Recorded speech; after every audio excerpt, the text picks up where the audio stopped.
And hello, everybody. This is the Jitsu podcast. And on this episode, I am very privileged to be here with our very own Jitsu student, Mr. Gray Negrine. How you going, Gray? Good, John. Thanks for having me. Oh man, it's my pleasure. As we were just talking about before, they are interesting times that we're living in right now, and there is a whole bunch happening, and most of us there is a lot happening and there isn't a lot happening. A lot of spending a lot of the time at home. If you guys aren't aware, we're in a I don't know, I think it's been about 11 weeks now, 12 weeks of a lockdown here in Sydney, and there's been no training, no jiu-jitsu. So as well as it can go, how's it going, Gray? Look, it's all right. I mean, I'm fortunate enough to sort of have, the family around and stuff. Like, I've got friends that are, live by themselves or whatever. And I can't imagine how tough it is, with the solitude like that. It'd be like being in, solitary confinement or something. But, so I've got a little bit of social interaction, at least with the family around. But, that presents its own challenges with school and, as much as everyone loves their family, being around them 24/7, it can be hard. Yeah.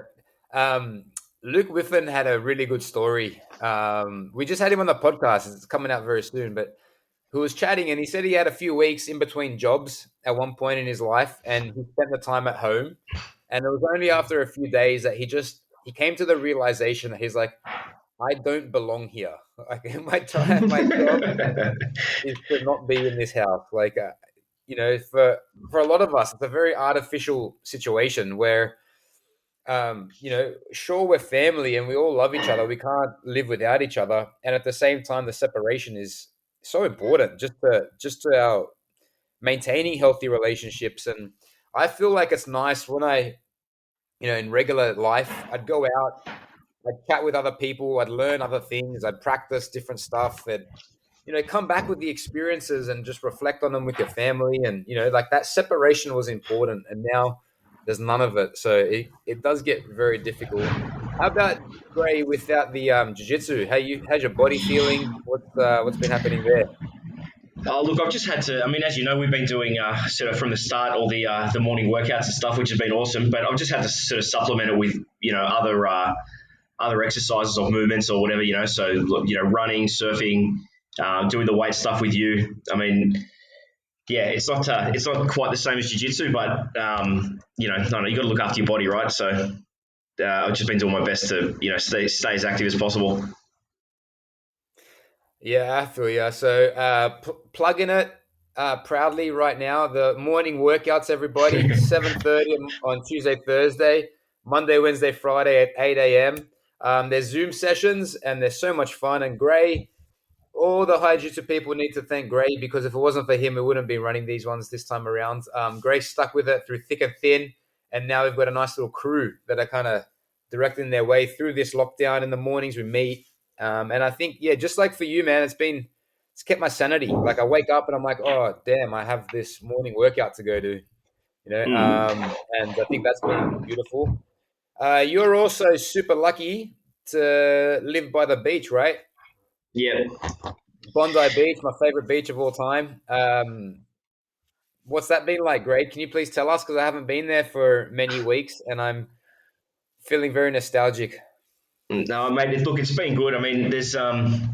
It's still relatively busy, but given that there's not that many people at the area coming, it's not as crazy as it usually is on a weekend. But I think some of the coverage it got over this weekend, it looked pretty crazy with some of those photos. But yeah, look, just in terms of, as you said, just the sanity and being able to get out there and have that sort of change of scenery from being inside all day or being around the kids all day, and the for the kids it's been really good too. They're having the skate park down there for Max and everything, and and for Ariana just having just time on the beach, and yeah, look, it's been great, but yeah, it's not exactly. It doesn't exactly fix, the lack of interaction the kids get, with their mates or whatever. But look, it's definitely, mate, compared to how some people have it, in some of the LGAs of concern, it's yeah, we've got it all right here, so I'm not complaining. Yeah, I mean, I can talk about this for a while. the political aspects of this lockdown and the science behind certain aspects of it, but I don't think that's what the people tuned in for today, Gray. So I'd love to just leave aside this coronavirus stuff right now. We've spoken about it. Tell me though, because the thing that we get from this coronavirus lockdown and this separation from jiu-jitsu, I personally think that it brings to the fore just how important jiu-jitsu is for us. As we'll go through that. We'll explore that in this little chat today. But let us know, how did your martial art? Firstly, who's Gray? Give us a little background about you, and we'll Oh, go from there. oh man, that's a big question. Yeah, I don't know how far back do we want to start. I suppose in the context of the podcast, we could start around martial arts. My first exposure to martial arts, I guess. All right. At least give us where So you're from. Where were you born? Sydney, born and raised. Like mum, I think had me up in Paddington or something. So I sort of lived around the east most of my life. Okay, fair enough. Went to school in the east as well, and then went to New South Wales Uni and had my first sort of experience with martial arts there at the Aikido club, which was pretty interesting. Yeah, right. How old were you? I would have been around 20 then. I mean, I had mates at school that, did some boxing or judo or things like that. And, so you get exposed in the schoolyard, right? But in terms of actual training, that's the first place I actually ever trained. And, mate, they were a good crew of people, much like the crew you have here. It was sort of, good vibes in the room and not, overly, look, I suppose it's just by the nature of the type of martial art, you don't really do any free sparring, so it's not really like, overly aggressive or anything like that. But, it was a good introduction to, the world of, submissions and joint locks and stuff like that. So I had a good time there for probably 2.5 years. I think I got up to like maybe brown belt before I sort of moved on. And the catalyst for moving on was that So tell me about Aikido. Yeah. What was what's the difference between Aikido and what you practice now with regards to Jiu-Jitsu? Well, they don't really do a lot of live sparring. They still train a lot, like in terms of the way techniques are demonstrated. It's very similar. And then also, a lot of the principles are similar. Like, I mean, it was derived from, a form of jiu-jitsu before. So, but it was, I think it was derived in sort of a more peaceful time in Japan. So they weren't quite as focused on, strict, combat applications, I would say. Yeah, right. But a lot of this, it had a lot of the similar like arm locks, shoulder locks, joint locks that were used, but like the positions and the applications are sort of quite different. That's an interesting thought that it was created at a time that was more peaceful throughout Japan, so that influenced what the martial art was about. Just like, I guess, judo was created at a certain time as well, which reflected its contemporary environment. And then you can talk about Gracie Jiu-Jitsu as well. I was telling you this morning on the workout that I was reading the Hickson Gracie book, and he was talking about they were constantly fighting on the streets of Rio in the 70s and 80s, and that's kind of how Jiu-Jitsu came to prominence, really, and how this idea of self-defense came to be. So, that's really interesting to think about the origins of the art. Yeah. So with regards with Aikido, after that, what happened? So I got exposed to what's now Red Boat Kung Fu, I think it's called now, which is Rick Spain's school up in Surrey Hills. Redfern, Surrey Hills, right? Yeah. It used to be just Rick Spain's Kung Fu Academy, I think. But yeah, I think he's changed the name now. But yeah, I had a friend of mine who actually ended up joining the army, and he was training up there for a while before he got sent off. And he just showed me some really cool stuff, and it was definitely more, combat application, sort of like early MMA school. So I started training up there for, I don't know how long it was now, maybe 2 or 3 years or something like that. And then you saw, I think you were training with maybe Pat Meehan. I think he was training there, and Andrew Nerlich, I think, was training there Andrew as well. Andrew was taking the jiu-jitsu classes, exactly. It was my first sort of exposure to BJJ. Yeah, right. Um, yeah, and then I was I was really enjoying training there. A lot. Actually, made some good friends there and everything, and some of my friends even started training there, and just some life stuff sort of got in the way, and I had to sort of take some time off the mats, and then I don't know, 1 or 2 years turned into 10. That's how it usually works out, right? That's why I tell people. Yeah. They're like, "Oh, look, I'm just gonna take a month off jiu-jitsu. Like, my life is a little bit busy at the moment, but I'll be back. I promise." I'm like, "Yeah, careful with that one. Careful with that one." Um, so, so what was your experience of jiu-jitsu, having done it for the first time, with Andrew and the crew at Redboat? I was just seeing because the way we used to spar there was like you do one round of just like boxing, right? Another round would be legs as well, so kickboxing, and then from there it would escalate that you could go to the ground and and finish it there too. So the first few times I was sort of ever exposed to it in live sparring was I think her name was Becky. She's this tall, like sort of lanky redheaded girl that we were sparring with, and it's always awkward sparring with a girl too. You're trying to take it a bit easy or whatever. And I remember, she got me on the ground and like mounted, and then went to armbar, and I tapped out, and I was like, wow, that shit actually works. So Yes. it had my attention from then. Wow. Nice one, man. And so tell me, what was Yeah. the when you guys were training? What was the training like? What was the intention of it? Was it a bit more competition focused? Was it heavy on the gi? What was it like? Yeah, it was more. I mean, I think Rick's sort of whole philosophy to martial arts is definitely around sort of self defense and practical applications on the street type thing. So, um, I think he did have a few guys sort of competing, but in terms of the just the class focus, it was more around that. Yeah. And generally, like the vibes were pretty good there. I mean, it was a good group of guys, and he sort of ran a pretty tight ship with a bit of a no dickhead policy, which was good. But I Yeah. mean, as you know, like when live sparring's happening, sometimes things escalate or whatever, just by the nature of it. But it was Yeah. it was really it was a good vibes, and he's a really good instructor. I mean, it was well rounded school. They were doing they were doing what MMA schools I guess do now before they were called that. So Nice. Good to hear. It's been that school's been around for a long time, right? And Rick Spain, it seems like a mainstay of the Sydney martial arts culture, at least, and history, yeah, which is yeah, cool. So, yeah, 100%. how long were you training jiu-jitsu there? Well, I was training all in probably like I think 2 to 3 years, but I think my jiu-jitsu I was only doing maybe one class a week in it, if that. Just to, I mean, at the time my attitude was very much like if I can at least just sort of survive or stifle, people's jiu-jitsu, that's kind of enough. Like, I realized it was, pretty technical and, requires a lot of time to be proficient at it. But, at the same time, if you can, you can snuff it with good, good sprawling or, just try to not put yourself in that position was kind of my attitude to it at the time. So I had to learn some, but I wasn't really, as committed to learning the depths of it as I am now, I'd say.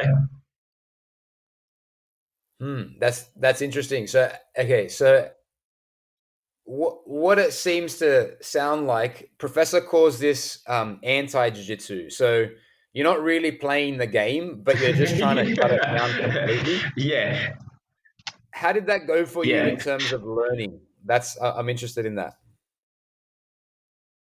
Like, did you learn? Well, Did I you mean, find it that you did were make learning in more? terms of like, Sorry, go for it. sorry, go on. No, I'm just saying, like, was your learning experience better or worse having tried to just completely stop it from happening? Because, as you know, at higher, we Well, do our best to let it flow. So rather than stopping the person's move, like accepting it and then using it to counter and make your own move from that. So, how did it yeah, work for yeah. you? Well, I suppose like when I was there, I was very much focused on like the striking aspect of combat, right? So I was trying to, really get my boxing, good, my kickboxing, Wing Chun good. So as far as like my intention at the time, it was very much to sort of focus on that aspect of it, right? So so in terms of like when I say stifling it, it was more just like I know if I end up on the ground with these guys that know the art well, it's not going to go good at all, right? So it was always just about trying to read the shoots and sprawl well or manage the distance well. You're not letting them inside, at least not inside to a range where they can get you on the ground. Working your sort of wrestling and judo well, so you can't easily get taken down, and so the learning, I suppose, it was more focused on that kind of shoot fighting aspect of it rather than the flow of the art and the sort of chess game of that it becomes when you're both proficient. Yeah, right. Does that That kind of makes answer it? Yeah, man, for sure. And it's just, I don't know. For me, it's interesting, really, because my perception of jiu-jitsu has changed throughout the years, and I guess I've had numerous teachers as well, and as a result of that, I've been learning different methodologies and different approaches to it. So, I've been on numerous parts of the spectrum as well, and from those positions have yielded different results in terms of learning. So it's just interesting to see how that was working out for you. Because you trained at MMA school before, right? Well, I trained at Siddizik Perosh martial arts in Concord. That's where I started, and there wasn't pretty much a bit of an MMA feel to it, but the jiu-jitsu program started to develop, and it developed into. It depends, man. Everyone was there for their own reasons as well. But in terms of my kind of personal preferences at the time, I navigated towards the heavy competition side of it. So I was one of like a bit of like a crew within there that was super focused on gi jiu-jitsu competition. Um, Yeah, and right. yeah, I guess like if my goal is to get better at the competition, then my training will reflect that, hopefully. Whereas like Yeah, some people yeah. who did MMA who did like no gi jiu-jitsu, they went a different way with it. And the thing about that school was it was so big that there were many, not fractions, but many different like little groups of people who, you know, had common interests Well, they and were sort common of goals. focusing on different aspects of it. Yeah, yeah, which is kind of cool. And that's the beauty of jiu-jitsu as well. I think that it can be interpreted in so many different ways, which is nice.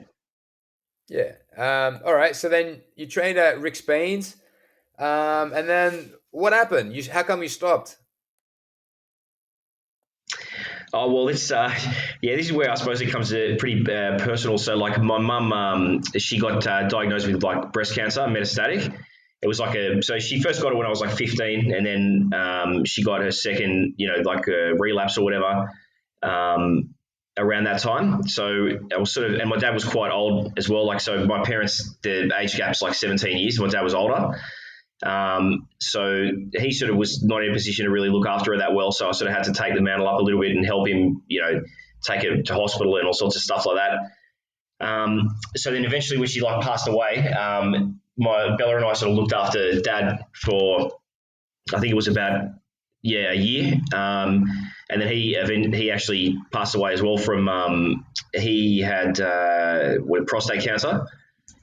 So yeah, my like just life focus was just not around that anymore. Like spare time was sort of dedicated to family stuff.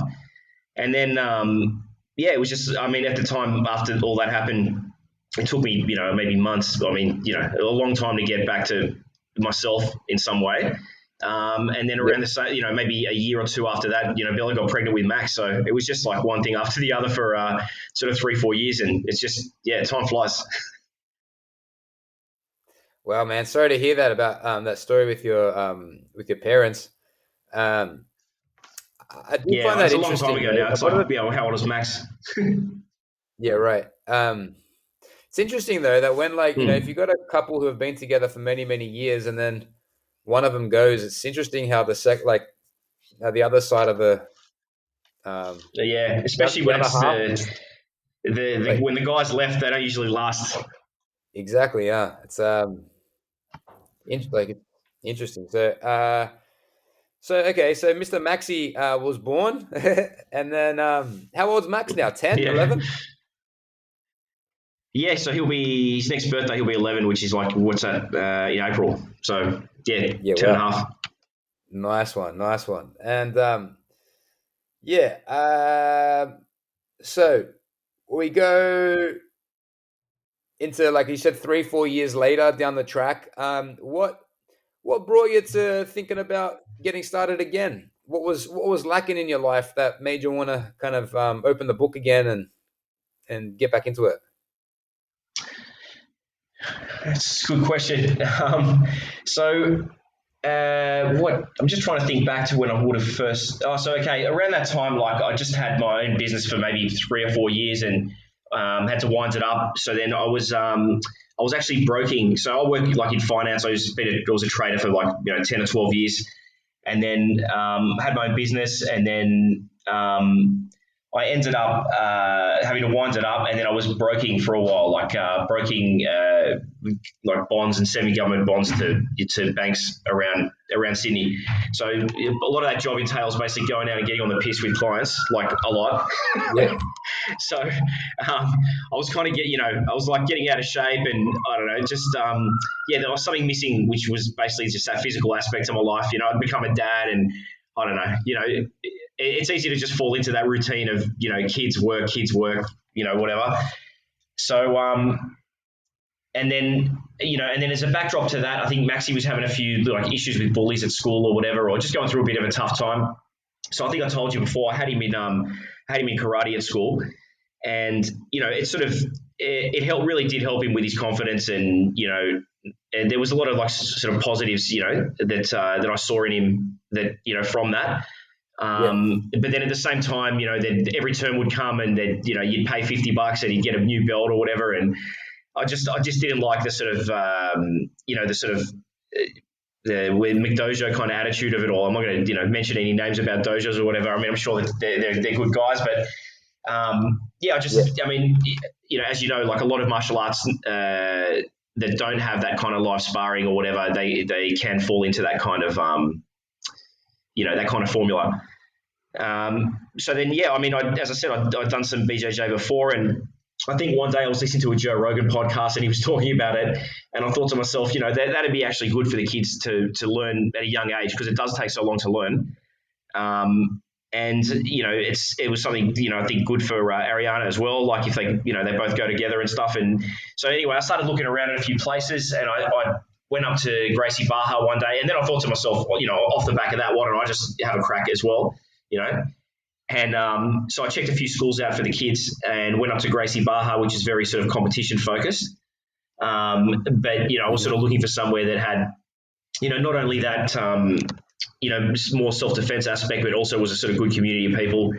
If you're going to be doing this for a prolonged, period of time on a regular basis, you're going to be around those people a lot. So I think the crew, matters as much as the school in a lot of ways. Well, they are the school. yeah, And yeah. so Wow, anyway, one day, the crew is the I think I school. messaged you or rang you and walked in. The crew is the school. And walked in, and I don't know. I think the first time I met you, the first class I came in, I could just, I don't know, I had good vibes about the room and about you and stuff, and I could just, I don't know, I could sort of tell it was a place I was going to be training at. Yeah, and I'm so happy you came in. How long ago was that, Gray? Remind me, about a couple of years now?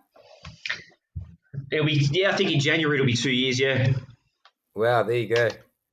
Okay, so there's a little bit there. Firstly, tell me what were the changes that you saw in Max? Like pre martial arts to post martial arts training. You said there were heaps of benefits to his practice of it. What were some of those that were Mm. really obvious to you? I'd say like the self discipline, but I mean I think it's a word that gets sort of overused a lot, and I think what I mean by that is it sort of gave him some sort of pride in himself and wanting to better himself. The and also feeling like you're sort of part of a community where other people have got a sort of similar goal, and it's not. Schoolyards can be very much about, I'm better than you type thing. And it's easy for that sort of mentality to seep into the kids, like habits. Yeah. And I think, martial arts in general, like it does, it gives you humility, but it also gives you, some of that self discipline, and also like, it can help you with your kind of self worth. Like, you feel like you're learning something, you're growing yourself, and I definitely saw that in him. When just at his little stint with karate, but then even more so over the time he's been training with you guys. Yeah, Maxi's what a beautiful kid. I love having Maxi in the class, and I think all the coaches will attest. Like you have to be on your toes with him, because if you say the wrong thing, if you slip up one way, he'll be the first one to point it out to you and throw it in your face. Um, uh, and it's just been cool to see Max, to see, I don't know where he I gets it guess, from. like the way he introduced himself, he immediately felt at home.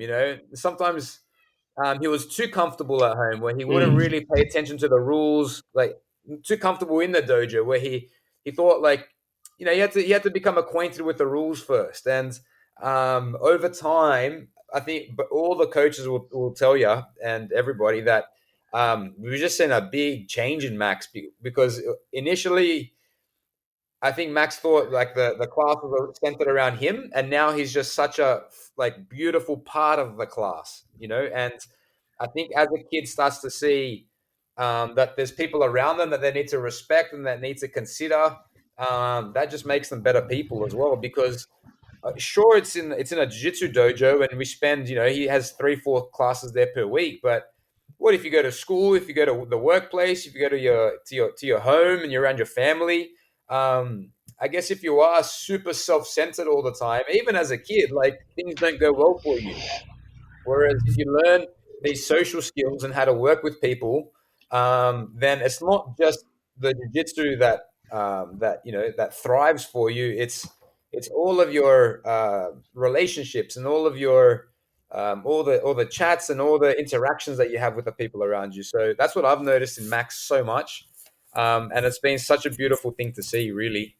To the point where now Mixed Max is a gray and white belt, and Ariana's a gray and white belt. How's Ariana? Has she been going? Has she been having fun with jiu-jitsu? What's that? Say it again, mate. Sorry, I lost you there a little bit. I said, has Ariana? What's her experience been like on the mats? Oh yeah, yeah, very much the same. I mean, they're very different, the two of them, but yeah, I think she's at the point now where it's becoming a bit more physical, obviously, which is, I think it's good for her. But she really likes the sort of that kind of chess aspect of it. She's a pretty keen little chess player, and you know the it's also a credit to you the way you teach it. Like, it's that it's sort of one step, and in another step there's kind of like questions and answers, constantly being asked, when you're grappling. So from that aspect, I think she really enjoys it, and as I said too, the crew there, the other girls she trains with, the other boys she trains with, yeah, she's right into it. She's missing it as well a lot. Missing it as well. I can't wait for the kiddos to be back. That kids class, We all are. between us, I know you're a parent of a school, so maybe I shouldn't be saying this, but initially I started the kids program because I felt like High Jiu Jitsu had to have a kids program. Of course, I wanted teaching kids isn't why I got into this, if I'm totally honest. I got into this because I loved jiu-jitsu and I loved working with other fellow adults. And then I was like, all right, we're here as a PCYC. PCYC is here to empower young people, so we should have a jiu-jitsu class. But over the past 2.5 years that we've been running that class, it's become one of my favorite classes. Like, I really look forward to teaching the kids 3, 4, 5 times a week that we have it now. And I'm missing those kiddos, man. And I think it's so hard for them. Maybe a bit more coronavirus lockdown talk, but it's hard for us for sure as adults, and the lack of social interaction. But the kids more than anything, I think that'd be even harder, really. Mm. Oh, But 100%. yeah. But what do you do? What do you do? So now my question is, you were looking around. Maxie was training kung fu or karate at another place, and you walked in. What made you want to look out for the self-defense aspect of jiu-jitsu? Because as we know now, there's different little fractions of jits. As we said, some schools prioritize more of a self-defense curriculum. Some schools love to focus on the competitive aspects. Some schools are preparing for ADCCs and just no-gi people, for example, or MMA. What attracted you to this idea of Gracie Jiu-Jitsu self-defense? I can see the t-shirt you're wearing there. Beautiful t-shirt. Represent. um, yeah. I don't know. I think it's just been, ever since I suppose my sort of experience with Aikido versus like Rick's school. I don't know. To me, martial arts is defined by their ability to be useful in self-defense situations. I mean, this is my view. I mean, I know that, as you said, there's factions, and all sorts of people with different views that it's more focused for competition or whatever. And I mean, a lot of sports, a lot of martial arts successfully straddle self-defense and sport. And I think jiu-jitsu is one of them in a lot of ways. Maybe not the strict jiu-jitsu competitions with with the way some of the rules work, but as far as it's been represented in MMA and stuff, I mean it speaks for itself, the history there. So I don't know. To me, if it's going to be useful or interesting, I think it's got to have that self defense aspect. I mean, for me. Yeah, right. I also I noticed, like, just watching you and you're practicing jits. I think you're an intelligent fellow. We know that much. You're also super inquisitive, and you wanna get to the bottom of things. You have many questions. You're always the first one with questions in the class. Um, Maybe that's got something to do with it as well. The fact that, like, you're always asking why. And I don't think for you, if I was to just say, great, do this, this, and this, you'd be like, yeah, sure. I think maybe your brain works a little bit differently. Like, what was some aspects specifically about, like, our environment at Higher that attracted you to it?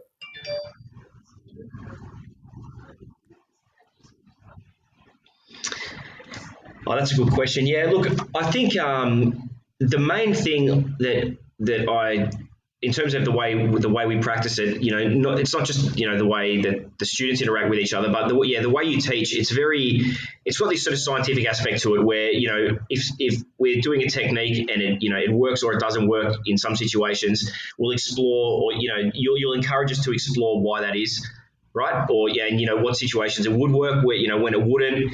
And I mean, I know it's easy in jiu-jitsu to go down the rabbit hole of, if he does this and you do that, and there's a million variations in different positions, right? But at the whole, I think the way you teach, it's got that sort of sort of like, let's test the hypothesis kind of attitude, and see what the results are, right? Which I really Yeah, enjoy about it. for sure. I think that's definitely a big point of it. And I think, honestly, I think that's what the jiu-jitsu is all about. Like, that's when it comes down to it, you're on your own path. I'm not sure. I'm leading the school, and I'd like to think of myself as your coach. But you are Sorry, you're I've got to move leading. somewhere. You're driving the car. No worries.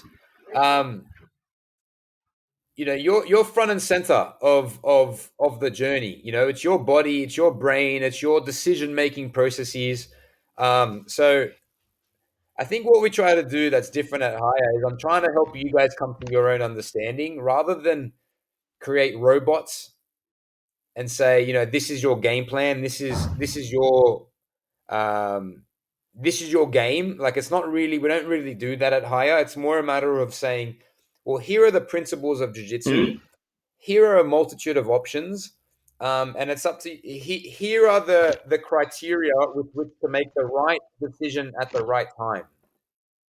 Um, how do you think with your practice of jiu-jitsu, this might be a hard question to answer, but are there any things that you see, like any parallels that you see in your work in finance that you said, and your practice of jiu-jitsu?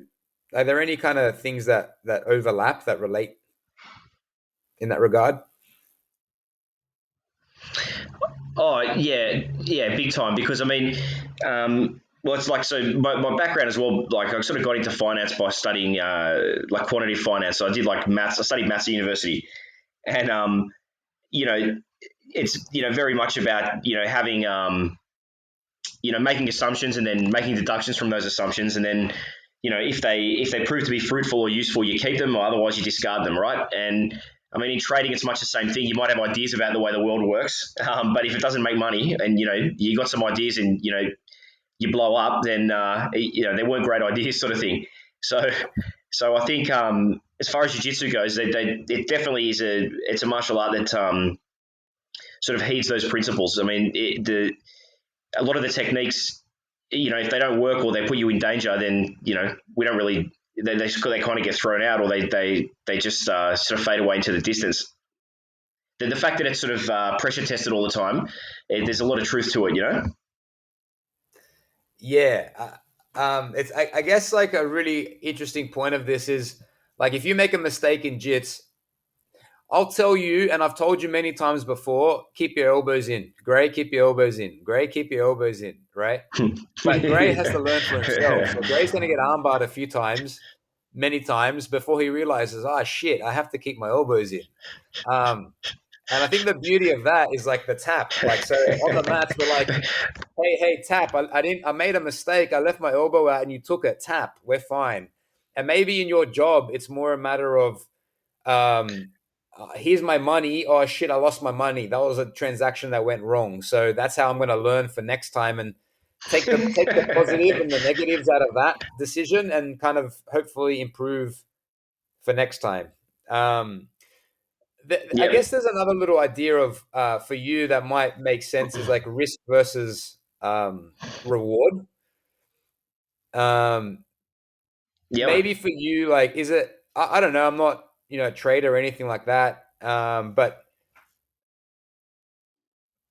is it more of my question is it's a real question. Like, is it? I think like your jujitsu represents your personality at in some parts as well. So people who tend to be more aggressive might have more aggressive jiu-jitsu. People who are a bit more shy off the mats might come in and be shy on the mats in a way. Um, Where do I fall on that spectrum? yes, that's my question. And what are your reflections on that? Where do I think I fall on the spectrum? Well, no, as in where how can you do you feel like your attitude at your work is reflective of your attitude on the mats? Oh yeah, I think the way people, when you roll with someone, I think it's like a mirror or a window into their soul or something. Like you can just tell by the way they feel or what they do to you or try to do to you, what their personality's like. I think 100%. There's no hiding on the mats, and especially if you get into a real sort of competitive role where you're both tired and stuff. And there's no, like, sort of the games go out the window and you're just trying to kind of survive, or get out of a bad position or whatever. It's you can definitely see people's personalities shine through. I think there's no doubting that. Yeah, right. Um, that's really interesting. So, At least at within your least wait, at jiu-jitsu, least at white belt level, John. That's my caveat. At least at white belt level. yes, man. Well, what's a white belt trader like? Throwing money left and right. That's like me on my crypto account. I'm just throwing everything everywhere, hoping for the best, see what sticks. Losing Yeah, money just left, grenades right. going out everywhere. You don't want to be there. I guess that's the idea You of end like up dropping a learning as grenade in your well. lap. Yes, Yeah. like learning through experience, right? And having to, like my little son Roscoe, as I'm sure Maxie and Ari have done for you. Like I tell him 1,000 times, don't touch this; it's hot. and then Roscoe's going to come in and touch it because he has to feel it for himself, and get burnt himself, So Yeah. hopefully, so I guess that's the lessons. That's the lessons that we find on the mats. Great. What have been some of the most prominent lessons for you? Give me your biggest lesson that from jiu-jitsu. Um, a big one, I mean, and I suppose this is in the context of, because I mean, I listened to the Hickson podcast recently, and it's something that resonated with me a lot about, being able to do good in bad positions, right? Um, when you can have some monster bloody pat sitting on you, or you for if make it worse, Yeah. and you just got to try to just like sort of stick it out and be calm and breathe and keep your mind working. Don't panic, and I think it's definitely like a good life lesson there. I mean, life sometimes you're on top of the world, and sometimes you're in the gutter, and you know you just got to be able to to take it in your stride and really use your use your wits and your sense and your intelligence to to make the best of whatever situation life throws at you. And it's sort of, you get to sort of test that over and over on the mats, which is it's a privilege, really. It is, especially when you don't have it available to you, as we don't right now. Professor says, uh, playing your cards right. So dealing, like working with the cards that you've been dealt. So whether it's like you made a mistake and 2, 3 moves in, you find yourself underneath mount, or you got Pat Osborne like coming after your arm or something like that. It's like, okay, well, this is the situation I'm in. What you're only in control of yourself as well. So what's your next step? Like considering where you're at. Um, Mm. that's an interesting thought. I like it. Yeah, 100%.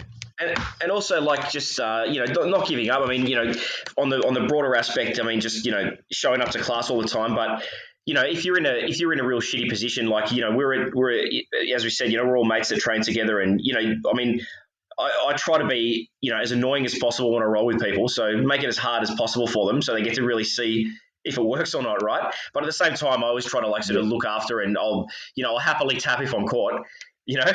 Um, but don't give up even when you're in that shitty position. Try to escape. Like don't just tap as soon as it's you know what I mean. If you think you're done, unless you really have to tap, just try to keep going.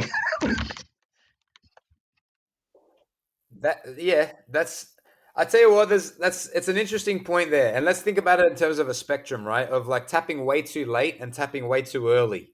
I don't think there's one particular moment that's the right moment to tap or not.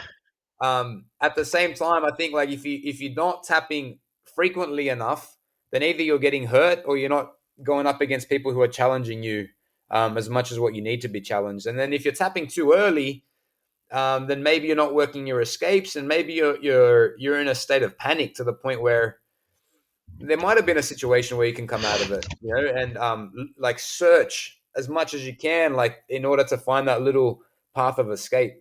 I think one thing that's most important in that Mm. is trusting the person that's got your arm, trusting the person that's got your leg, trusting the person that has your neck, and ensuring that they won't do anything that's going to represent harm for you.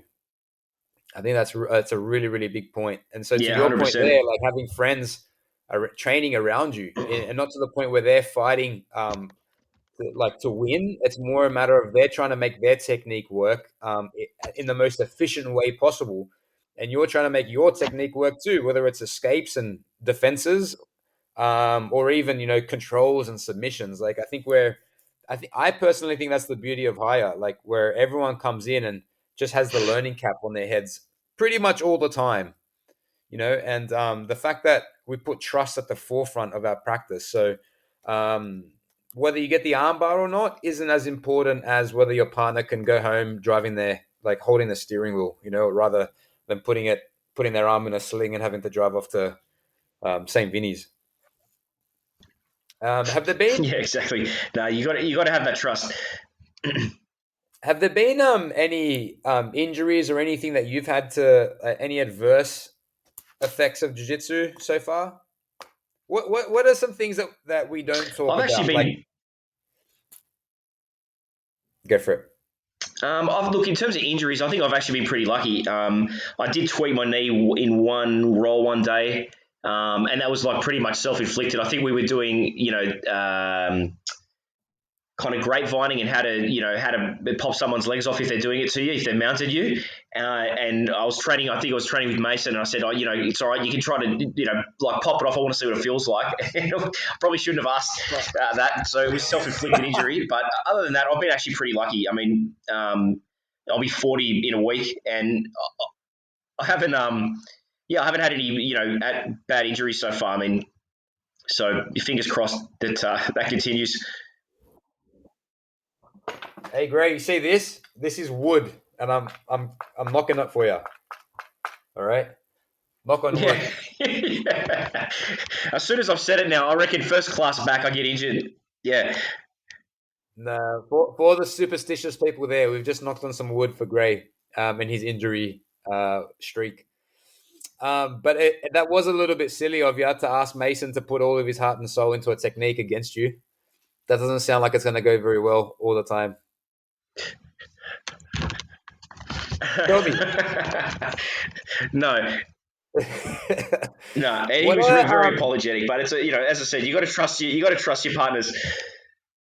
Of course. Tell me what aside from injuries, tell me something that you don't really hear about jiu-jitsu. Like what's another challenge that you've had to endure, had to go through that people don't know about? Be honest.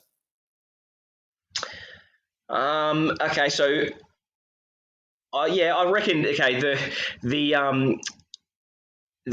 think a lot of jiu-jitsu practitioners go through this, and it would be the silent car ride home when you've just been absolutely rumpled, right, in rolls by some higher belts. Like, so you think you're kind of getting a bit better, and you think your skills are sort of getting to a point where like I'm learning this is coming on good, and then you end up with some back-to-back rolls with someone like a bit more senior than you, like a good blue belt or a good purple belt, and you just got nothing, and you just get owned, right? And then you get in the car and you drive home with the sound off, and you're just staring into space like, what just happened?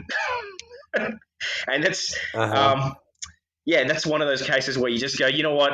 I'm sure this happens to everyone. I'm just coming to class tomorrow, and we'll just do it all over again. It's just you're having your ego just crushed, which is a good thing sometimes in life. Well, two things there. Did you have that coming through?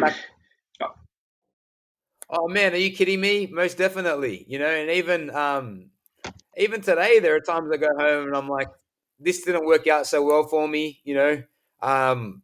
Brazil camp a few years ago. When I go to Phil's academy in Melbourne, and I'm learning all the time. I think that's just such an important part of jiu-jitsu, and I think those silent car rides are just so critical. You said it yourself. I think the secret to them is to keep coming back. Keep coming back. You need to keep coming back, because if one of those silent car rides convinces you not to come back, then that's when that's one and you've lost out, right? So keep coming back. That's for sure. My other question to you.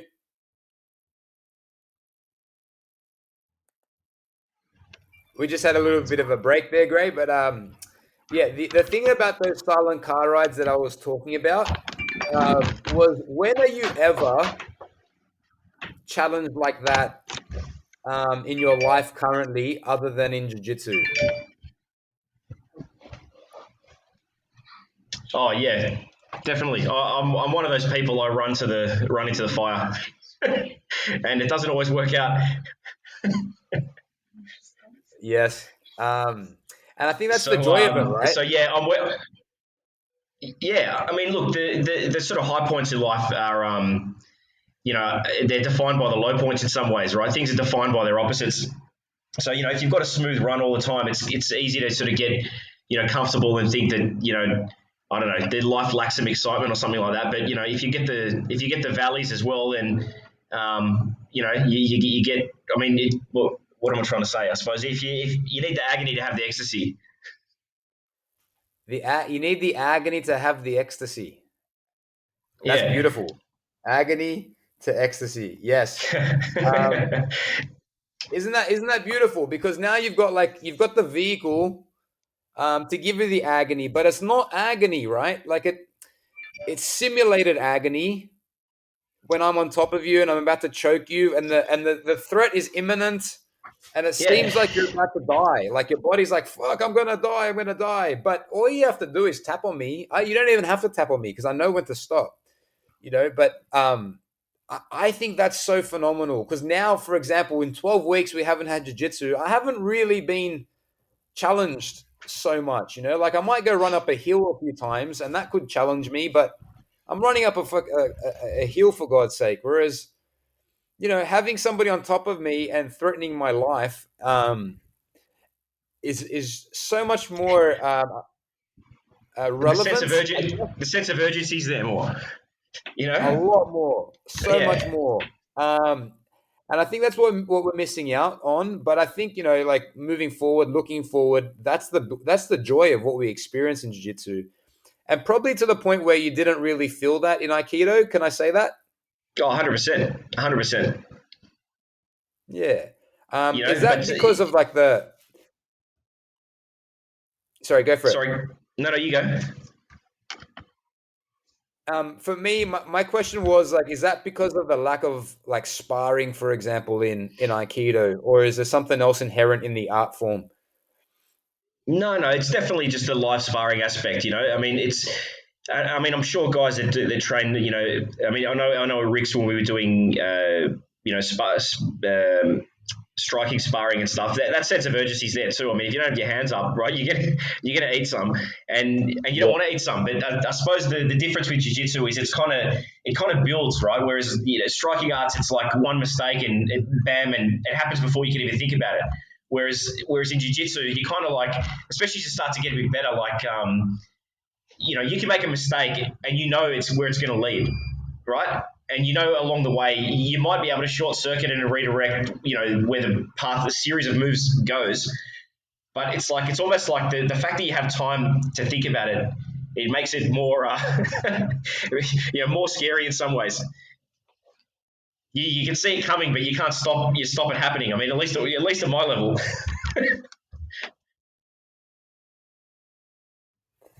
I think that represents nice jiu-jitsu when you know what's coming, but you just can't stop it. It's like and that's the effectiveness that we're using, that we're trying to learn, I should say. That's kind of what we're all going for, to the point where it's like a force that's unstoppable, but it also doesn't hurt you. Like it's a soft, gentle force that just cannot be um, stopped. Which is, I guess that's the path there, Gray. Mm, So, Gray, tell me a couple more yeah. questions before we wrap it up. Um, where do you see your jiu-jitsu going? Like, what's the goal? What's the focus? And if you had a crystal ball, like, where do you see yourself on the mats going forward? What do you want from this? Um, I suppose my younger self would have said, "Oh, I'm going to keep training till black belt," because he's young and Yeah. ambitious and doesn't know any better. But at my age now, the way I look at my training is, I'm going to get up as soon as we get back to training and come to training, and maybe I'll drive home with a smile on my face. Maybe I'll drive home with the radio off, with a little tear. Yeah. But I'll just rinse and repeat that as long as my body allows me to. That's pretty much it. Nice. So I don't take Are the there long any view other things anymore. I just you to don't want me to? no, to me, like, it's the enjoyment is in the training itself, and where it leads is where it leads. I mean, while my body's still in pretty good condition and I can train the way I'm training, I plan to just keep it up as long as I can, as long as I stay interested, which I think will be a while at this, to be honest. What keeps you interested in it? It becomes addictive after a while. I'll be honest with you. Like, I mean, I tell friends of ours, I mean, I think before we finished, I was training, 4 or 5 times a week type thing, And friends of ours that know me are just like, how are you doing it so often, or how do you get motivated to get up and train at 6:30 in the morning and have someone try to break your arm or choke you or sit on your head or whatever? And I don't know, I just the sensation I get from grappling, like I don't know if it's just the ape in me, or if it's the kind of fight club aspect of rolling. I don't know. I just like being there. I like the sensation of it all. I like the mental stimulation I get. I like those moments where you have to confront yourself when someone's dominating you or whatever. I don't know. There's a lot about it. There's a lot of aspects. It's hard for me to nail one thing about why I train or why I like training. Other than it's I don't know. It's like it hooks you. People think it's a cult or something. I've been there before, man. My mum still thinks I'm part of a cult. But she might be right too. Who knows? Yeah.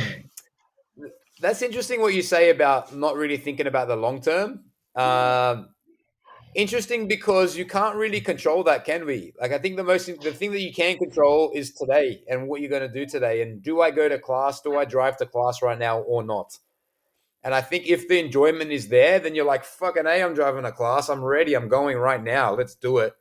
And if you're not really enjoying it, then it doesn't matter if you're going to be a black belt in 5 years' time. You're not motivated to go right now. So what does the black belt even matter?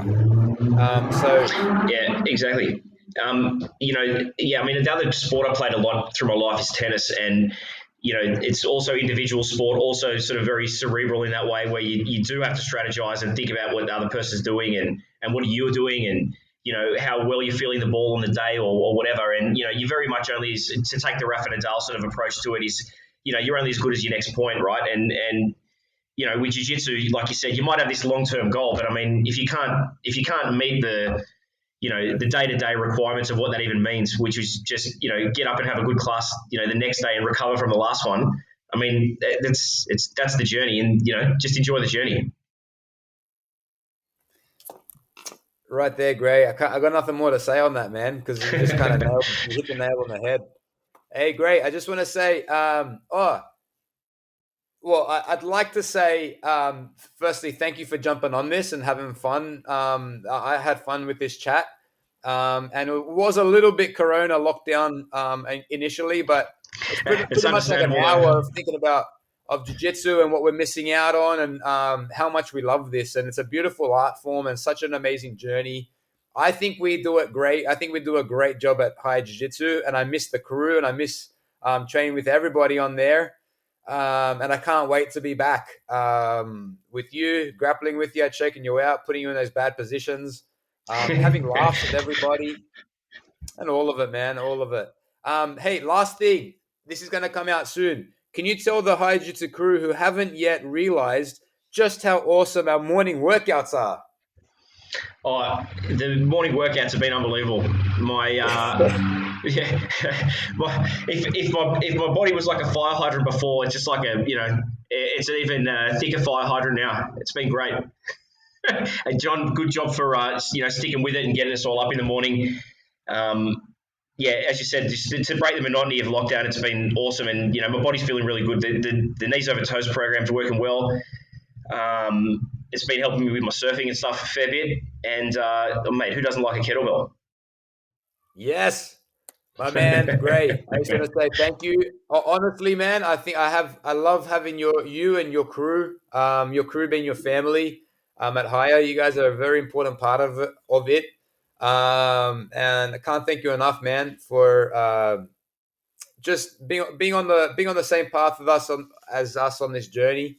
I can't wait to keep it going forward. Thank you so much, man. Oh, thank you, John. Thanks for all the work you do, and thanks for having me on. My pleasure.